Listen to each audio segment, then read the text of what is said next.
here's our first question, and then we're going to go over it in great detail. Here it is. Doc, why do you say that if someone eats rice, they are not gluten-free? Man, I get this all the time. Because once again, gluten is a very general term. And if you go to even like, we can put up rice, we can put up other grains, which I'm going to show you in a second.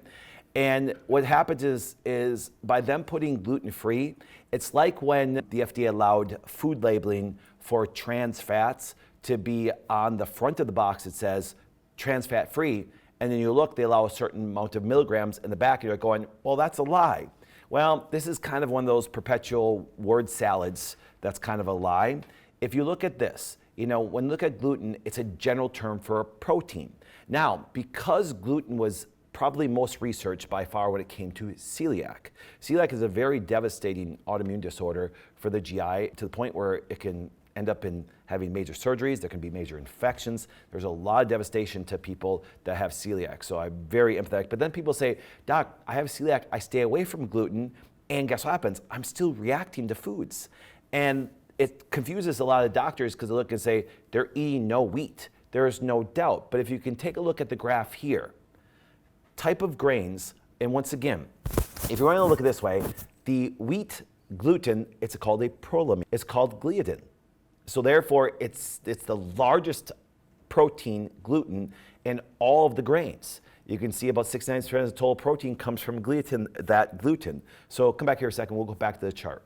And do me a favor, when you get this and you come back there, take a screenshot of it so you have this for your notes. But it'll also be in the notes on the recap on ADP 2, and the slides will be there, so you want to use that slide later. But you should understand this, that's why a lot of people don't realize, that all grains, including rice, have a gluten in it. It just has a different name and can even have a different physiological reaction in the body. Some people do not react to a rice gluten, but they'll react to a wheat gluten. Some people react to a rye gluten, but they won't react to a rice gluten. But to say that corn, to say that millet, to say that barley, all these things are gluten-free, no, as you can see, and let's go back to the chart now, Tom. As you can see, no, they are gluten-free. But if you look at corn and Zion, guess what happens? That is the gluten that's in there, the prolamine. And if you look at the whole chart of prolamine, each one of these are a, quote, gluten. So therefore, the FDA said, well, the major aspect is celiac and things that react. So what we're going to do is we're going to say, if it's not a wheat, if it's not gliadin in there, we will allow you to say gluten-free. So are oats gluten-free? No. But if you look at the chart, which is the lowest gluten-based grain, obviously is rice. That's why a lot of people that are gluten-free, quote, don't react to rice. Or you can also look at this way, look at down there, teff. Or you can see like oats. So therefore, people say gluten-free oats. Not true.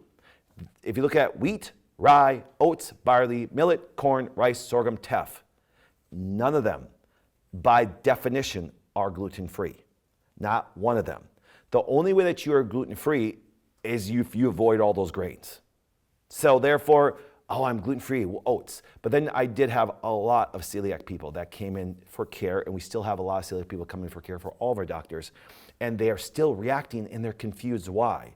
And there's a lot of great research that talks about reacting to, and they say non-gluten. I wish they wouldn't say that. I would say non-gluten-based proteins, or what prolamine are you reacting to? And it could be, even though rice has only a 5% of the, quote, prolamine of the gluten that's in there, of the total protein, but that's still gluten by classification. So therefore, if a person eats rice, Doc, I'm gluten-free. No, you're gliadin-free. Doc, eat oats, I'm gluten-free. No, you're not, you're gliadin-free. So Dr. Flynn, Patrick Michael Flynn, are you gluten-free? Absolutely not. Will I ever be gluten-free? Never, ever. I just won't. I'm gonna eat rice. I'm going to have good steel-cut oats. I'm gonna have things like good organic non-GMO corn and stuff like that. I don't react to those things. I do extremely well with those things. So therefore, I personally, my wife, my kids, basically everybody that knows me, will probably never be gluten-free because we will have some grain that has some prolamine, aka some gluten, some protein in there that would be technically a gluten. So therefore, the concept of gluten-free or a gluten-free restaurant, I'm sitting there going, no, gliadin-free. So I just want people to understand that because that's where the confusion comes in. Now, can you be grain-free? Sure you can, because you just don't eat grains. That's the only way you can truly be gluten-free. So if somebody says, hey, I'm gluten-free, I'm like, do you have any kind of grain, especially the top 8? They're like, yes, then you're not gluten-free. You're gluten-free.